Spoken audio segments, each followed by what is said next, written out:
É uma ofensa grave contra Maleque guardar os pertences de um ente querido que se foi. As coisas pertencem ao além, com o Deus da morte e os mortos. Na ausência de um templo apropriado, qualquer fogo servirá. Aquele que não queima por Maleque será queimado por Maleque. O Guia para Agradar aos Deuses, por Major Rorilli, segunda edição. Capítulo 11. Na sessão seguinte de treino na armadilha, não tenho mais sucesso do que tive na primeira, mas ao menos não perdemos outro membro do nosso esquadrão. Tino parou de implicar, já que ele também não consegue subir até o topo. As bolas pendentes são o ponto fraco dele. Chaminé é o meu. Na nona e penúltima sessão de treinamento, estou pronta para atear fogo em toda aquela pista de obstáculos. O pedaço do percurso, que é meu problema, serve para simular a força e a agilidade necessárias para montar um dragão, e fica cada vez mais claro que meu tamanho é o que vai me ferrar. Talvez você possa subir no meu ombro e aí Rhiannon com a lança-cabeça, enquanto estudamos a fissura que se tornou minha arqui-inimiga. Aí fico preso na metade do caminho? Respondo, limpando o suor da testa. Mas isso não importa, porque ninguém pode tocar em outro cadete durante a roda. Sally cruza os braços ao lado e a ponta do nariz vermelha por causa do sol. Está aqui só para destruir os sonhos e as esperanças alheias ou tem alguma sugestão? Retruca Rhiannon. Porque a apresentação é amanhã, então se você tiver alguma ideia boa, a hora é agora. Se eu ainda pretendo fugir para a divisão dos escribas, então essa noite é minha chance. Meu coração se aperta ao pensar naquilo. É a decisão mais lógica, mais segura. Só duas coisas me impedem. Primeiro, não existe garantia nenhuma de que minha mãe não vai descobrir. Só porque Markham não contaria não quer dizer que os outros instrutores fariam o mesmo. E segundo e mais importante, se eu escolher ir embora e me esconder, nunca vou saber se sou boa o suficiente para sobreviver aqui. E por mais que eu possa morrer se ficar, não sei se posso viver comigo mesmo se desistir. Doria Merrill, Capitão Fitzbucks, diz da plataforma. Cada uma de suas feições está clara, mas só porque o sol está escondido nas nuvens, mas porque estou mais perto. Nossa formatura se estreita mais cada vez que um cadete se vai. De acordo com Brennan e as estatísticas, hoje é um dos dias mais letais para os primeiranistas. É o dia da apresentação e para conseguirmos chegar ao campo de voo, precisamos subir pela armadilha primeiro. Tudo na divisão dos cavaleiros é feito para erradicar os fracos e hoje não é exceção. Cameron Diri, o capitão continuou lendo a chamada. Eu estremeço. Ele se sentava na minha frente durante as aulas de biologia dracônica. Avel Pelipa, Imogen Quinn. As duas do segundo ano, prendem a respiração na minha frente. Os alunos do primeiro ano não são os únicos que correm riscos. A probabilidade de morrermos só é maior. Michael Ivering, Fitzbucks chega ao pergaminho, fecha o pergaminho. Que suas almas sejam protegidas por Maleque. E com essa última palavra, a formatura acaba. Alunos do segundo e do terceiro ano, a não ser que estejam na função da armadilha hoje, vão para suas aulas. Primeiranistas, é hora de mostrar do que são capazes. Dain força um sorriso e passa por mim, enquanto olha para o nosso esquadrão. Boa sorte hoje. Imogen afasta uma mecha do cabelo rosa atrás da orelha e lança um sorrisinho envenenado para mim. Com sorte, essa tarefa vai ser pequena para você. Te vejo depois, respondo, erguendo o queixo. Ela me encara com um ódio escancarado por um segundo e depois se afasta, acompanhada por Quinn e Siana, nossa subcomandante, os cabelos loiros cacheados balançando nos ombros. Boa sorte. Hilton do nosso esquadrão e aluno do terceiro ano, cujo cabelo é pintado como chamas vermelhas, dá um tapinha no coração em cima de 2 brasões e oferece um sorriso genuíno de lábios espremidos antes de voltar para a aula. Enquanto encara Hilton, se afastando, eu me pergunto o que significa aquele brasão circular no braço direito. Com as esferas flutuantes e as águas, eu conheço o brasão triangular. É à esquerda, com um montante, que significa que elo é páreo duro no ringue. Desde que Dai me contou sobre o brasão dele, que representa seu sinete secreto, tenho prestado mais atenção nos brasões que os cadetes costuram em seus uniformes. A maioria os usa como medalhas de honra, mas eu sei reconhecer exatamente o que são, informações que posso usar caso um dia precise derrotá-los. Nem sabia que Hilton sabia falar. 2 linhas aparecem entre as sobrancelhas de Hidok. Talvez Elo ache que deveria ao menos cumprimentar a gente antes de virarmos churrasquinho, diz Rhiannon. Voltem para a formatura, ordena Dai. Você vai com a gente? Pergunto. Ele assente, ainda sem me encarar. Nosso esquadrão de 8 pessoas forma 2 filas de 4, assim como os outros esquadrões do nosso lado. Ai, sussurra Rhiannon ao meu lado. Ele parece meio bravo com você. Eu olho por cima dos ombros, estreitos de trina, enquanto a brisa chicoteia os cabelos que transeiam em volta da cabeça dela. Está tirando alguns gachos do lugar. Ele quer uma coisa que eu não posso dar a ele. Rhiannon ergue as sobrancelhas e revira os olhos. Nada desse tipo. Eu não ia ligar se fosse desse tipo, respondi ela baixinho. Ele é gato, ele tem essa cara de vizinho fofo que ainda assim poderia dar uma surra em alguém. Reprimo um sorriso, porque ela está certa. Ele tem essa cara mesmo. Nós somos o maior esquadrão, nota Hidok. Quantos somos? Pergunta Tina. Uns 180? 161, responde Dai. Os esquadrões da segunda asa começam a seguir caminho, liderados por seu dirigente de asa, o que significa que Shaiden deve estar em algum lugar lá na frente. Meu nervosismo está todo guardado para o percurso. Mas não consigo evitar me perguntar para que lado a balança dele vai pender hoje. Para 100 dragões? Mas o que a gente? Pergunta Trina, o nervosismo fazendo-a tropeçar. Não deixe o medo transparecer na sua voz, ralha Luca atrás de Rhiannon. Se os dragões pensarem que você é uma covarde, amanhã seu nome vai ser só mais um na lista.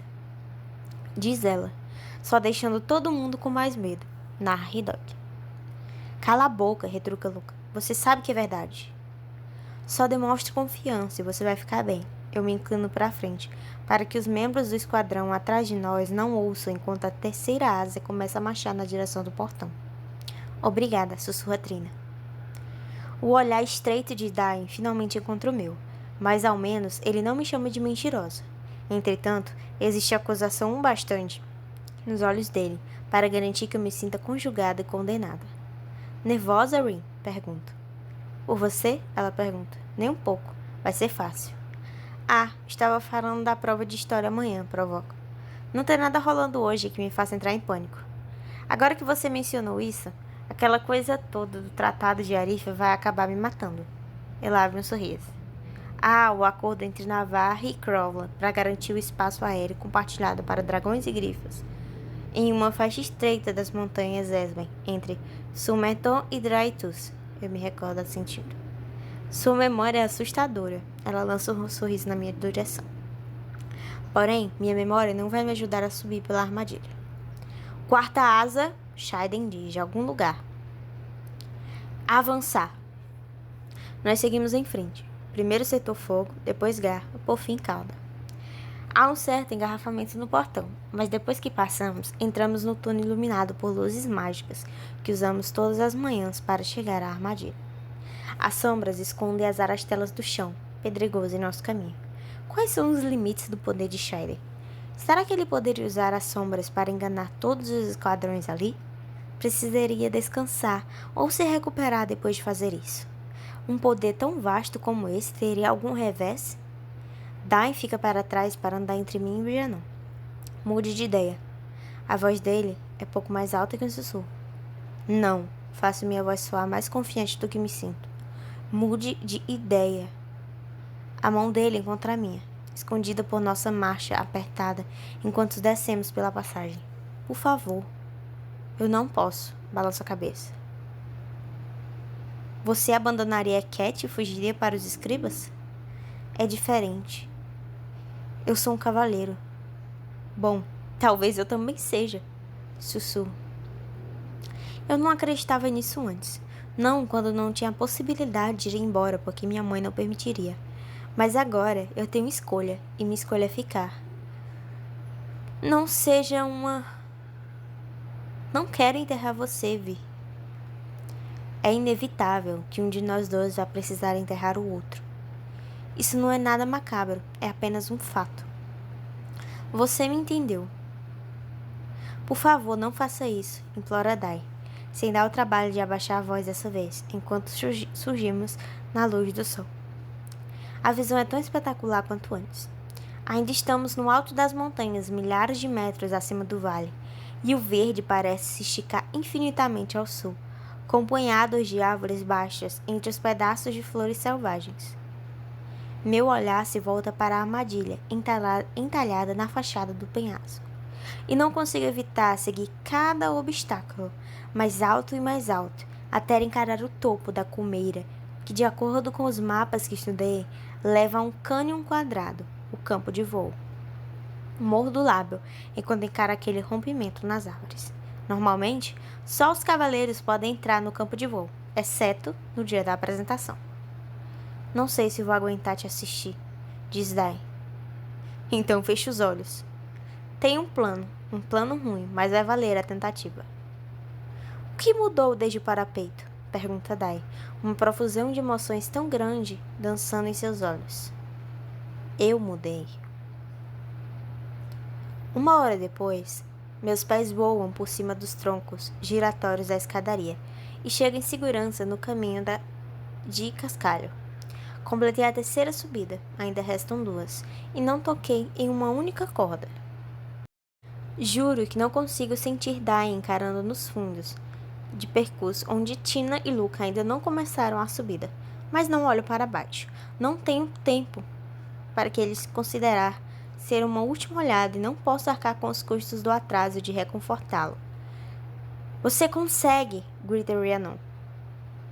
Ou pode fazer um favor para todo mundo e cair de uma vez, grita outra voz. Jack, provavelmente. Podemos praticar só com os nossos esquadrões, mas agora todos os alunos do primeiro ano podem assistir. Olho para a coluna vazia que devo subir e então volto alguns metros no caminho. O que está fazendo? Grita Rhiannon, enquanto agarro uma das cordas e a arrasto horizontalmente pela superfície do penhasco, fazendo diversas pedrinhas caírem. É pesada pra caramba e protesta quando eu a estico, mas consigo arrastá-la até a parte dos fundos da estrutura de chaminé. Segurando a corda retesada, coloco um pé na lateral da estrutura e testo o peso da corda. Então faço uma prece rápida a Zinal para que funcione. Ela pode fazer isso? Alguém grita. Bom, eu vou fazer mesmo assim. Então, levanto o outro pé e começo a subir pela chaminé, usando apenas o lado direito, andando pela pedra e apoiando meu peso com a corda, uma mão depois da outra. Ela escorrega na metade do caminho quando a corda raspa em uma pedra grande, mas eu rapidamente pego a sobra e continuo a subida. Meu coração bate forte em meus ouvidos, mas são minhas mãos que estão acabando comigo. Sinto as chamas consumirem as palmas da mão, mas cerro os dentes e não grito. Lá está, o topo. A corda mal chega ao canto da estrutura, agora, e eu uso o que resta da minha força na parte de cima do corpo para me erguer, chegando ao caminho engatinhando. Ai, porra, grita Hidok. Essa é nossa garota. Levanta, berra Rhiannon. Mais um. Meu peito infla e meus pulmões ardem, mas consigo ficar em pé. Estou na última subida, o último caminho para chegar ao campo de voo, e na minha frente está a rampa feita de madeira que sobressai 3 metros do rochedo, e depois faz uma curva para cima com a parte interna de uma tigela. O ponto mais alto é no cume 3 metros acima dali. O obstáculo serve para testar a habilidade de um cadete em escalar a perna dianteira de um dragão para chegar à cela, e eu sou baixa demais. Porém, as palavras de Shaiden ficaram se repetindo em minha cabeça durante toda a noite.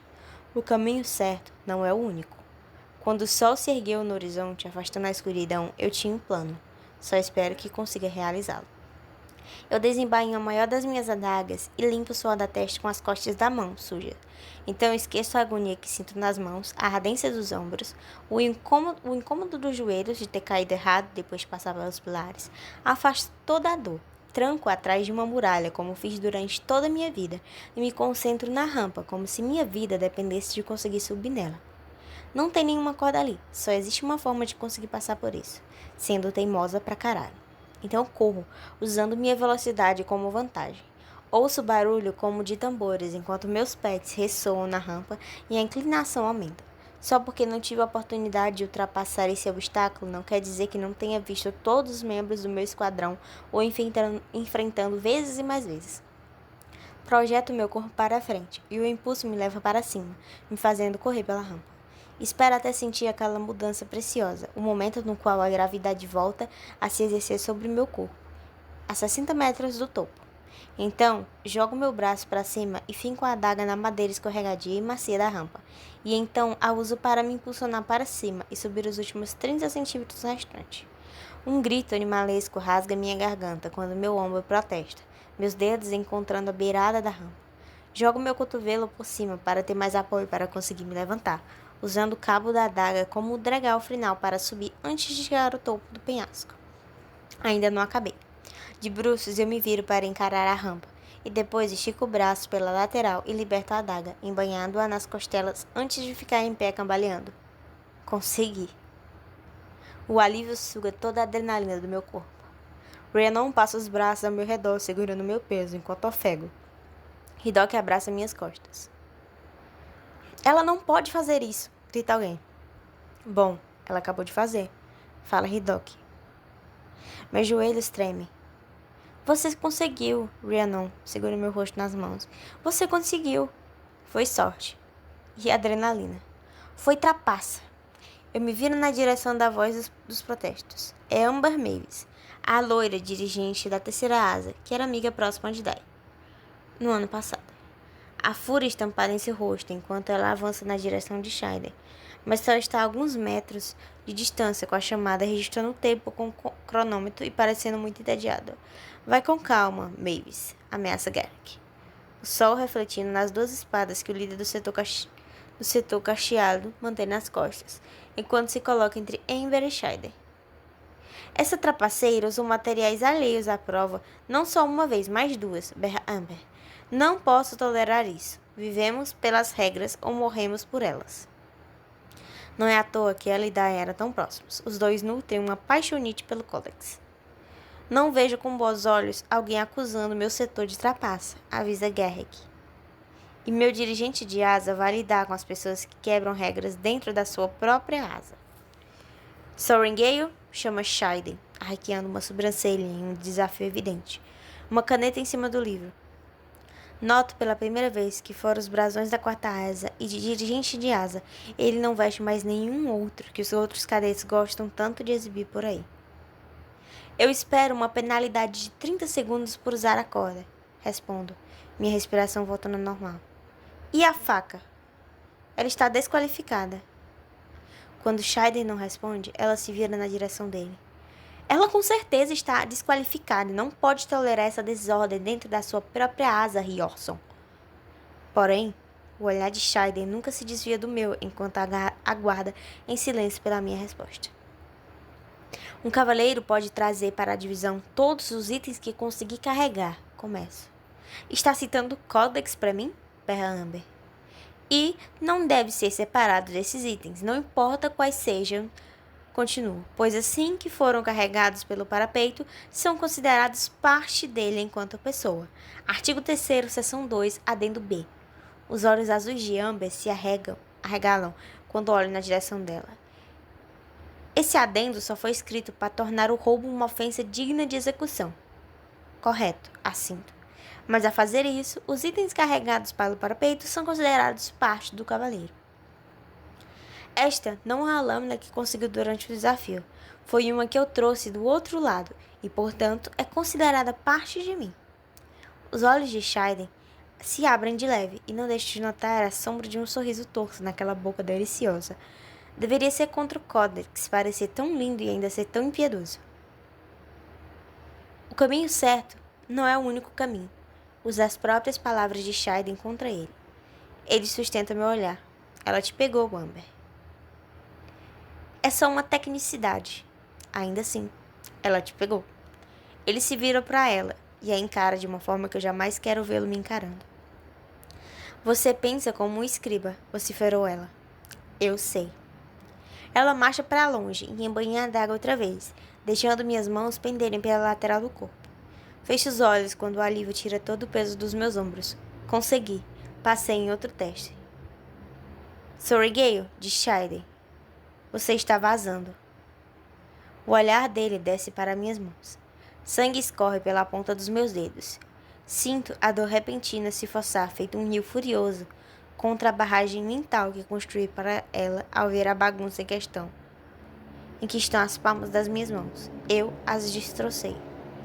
Faça algo a respeito, ele ordena. Assinto com a cabeça e me afasto, me juntando ao resto do esquadrão. Rhiannon me ajuda a cortar as mangas da camiseta para atar minhas mãos, e eu comemoro enquanto os 2 últimos membros do esquadrão conseguem chegar ao topo do penhasco. Todos nós conseguimos.